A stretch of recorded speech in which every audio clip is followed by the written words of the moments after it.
Hi, this is Mr. Kanaar from Saginaw High School, and we're going to be going over one of our homework assignments that was in this book, which was exponents and exponential functions. It's part of the Common Core curriculum for the Algebra 1 textbook that we are doing at Saginaw High.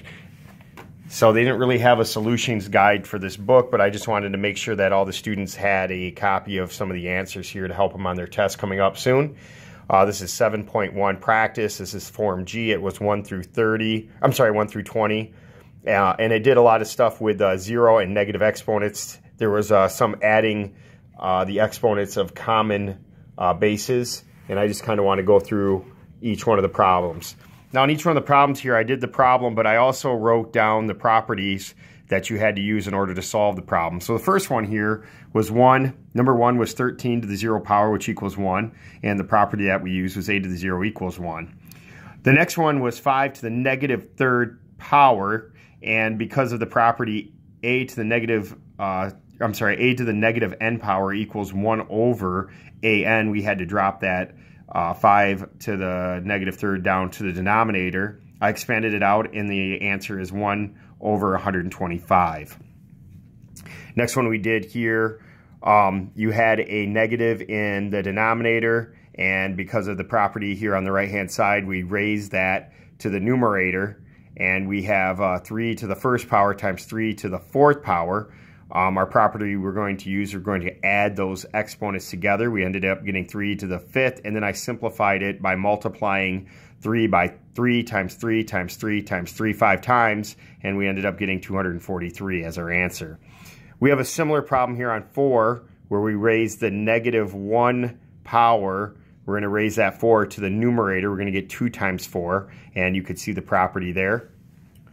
Number 5, we have negative, and this is on the outside, 7 to the negative 2 power.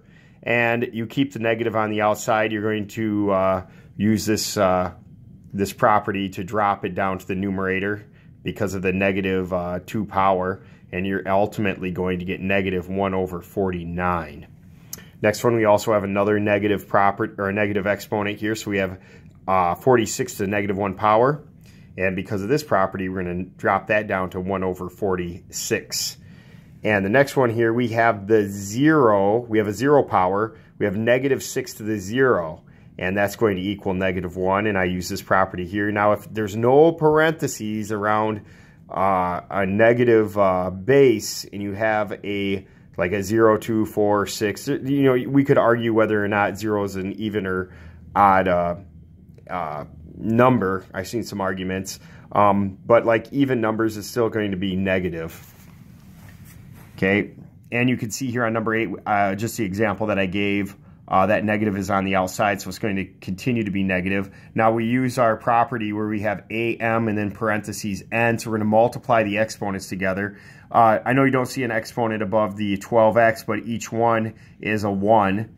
So it's going to multiply through. You're going to get 12 to the negative 2, x to the negative 2. You're going to drop that down using this property right there. And you're going to get a negative 1 over 144x squared. Everyone see where I got the 144 is 12 times 12. Then on this one, we have 1 over 8 to the 0 power. And because of this property of a to the 0 equals 1, we know 8 to the 0 also equals 1. We get 1 over 1, and when you divide that through, you just get a regular 1. And on number 10 here, we have 6b c to the 0 power. And you're going to take the 6b, and you're going to change the c to the 0 to a 1, and you're ultimately going to get 6b. Next one on 11, we have a negative 11x. And then to the 0 power. Now you see where the parentheses lie. That make sure you see that. They're probably going to give you some tricky questions on your test to see if you remember that or not. But we have a to the m and then in parentheses to the n. So you're going to multiply the exponents together in each one. And because we have a constant and we have a variable, we're going to multiply 1 times 0 to the 11 and also to the x power. And because we have both of them are going to change to 1, which I forgot to write the property over there, but it's the same as that property. it's going to equal -1. You can see my work right there. And then on this next one here, we have a fraction of 2 over 9 to the -2 power. So first thing I'm going to do is I'm going to drop down the 2 to the -2 down to the bottom. So I'm going to get 2 squared. And I have 9 to the -2. And you can see the properties that I used right there. And I'm ultimately going to get 81 over 4. So you can see that we got 9 to the second power over 4 to the second power. 9 times 9 is 81. 2 times 2 is 4. Let's go to the next page. We have a few more problems to do. Hopefully I have enough time to get through everything. And then on 13, you have to just remember your steps here. P to the 0 power is 1. So I'm going to get rid of the p to the 0 and I get 1. And then I realize that I have a -8. M to the -8, we're going to drop the m to the 8. Okay, you're going to have 3 divided by m to the 8 power there. Next one, we have 5a to the -4 divided by 2c. We're going to drop down that a to the -4th power, and we're going to get 5 divided by 2a to the 4th c. And that was my property I used. I used the a to the -n power equals 1 over an. One of the things you want to do is really memorize these properties. That way it's easier to kind of go through each one. I know some of you guys are very intelligent and you can jump property to property. I'm just going through in a detailed manner in case I have a student who's lost and doesn't understand the problems, because that can happen, especially if they miss class. You know, you know, a lot of kids miss class sometimes. I want to make sure that they're up to date with what's going on. So on this one, you can see where we have the parentheses m and n. I ended up multiplying. It would be the same as m to the 1st power, n to the 1st power, and I ended up multiplying each one by 3, and that's why I was able to expand that m to the 3rd, n to the 3rd from the parentheses. Everyone can see that? This is the property that I used right here. Is when you have a multiplication, or when you multiply exponents, it's because you're raising to a power of another exponent.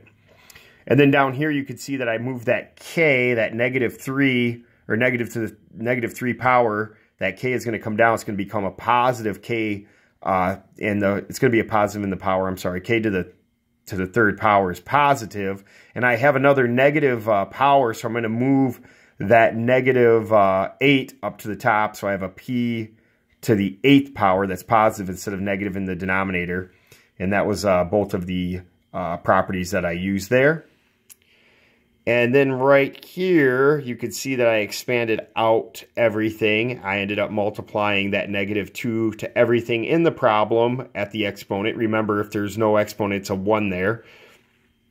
And those were the properties that I used. And then I had to flip the negatives to the bottom first, and I took the ones that were in the negative in the denominator and I moved it to the numerator. And then I expanded the problem out and I got 9m squared all over 4n squared. And let me show you all my work if you want to pause and kind of look at it. And I'm running out of time again, so let me show you guys what I did here. Number 17, I just moved that -2, 8 to the -2 down to the bottom, r to the -5 down to the bottom, and I expanded out. That was a property that I used right there. I got q to the 3rd divided by 64r to the 5th. And then on this one, again, I had to drop down the -4.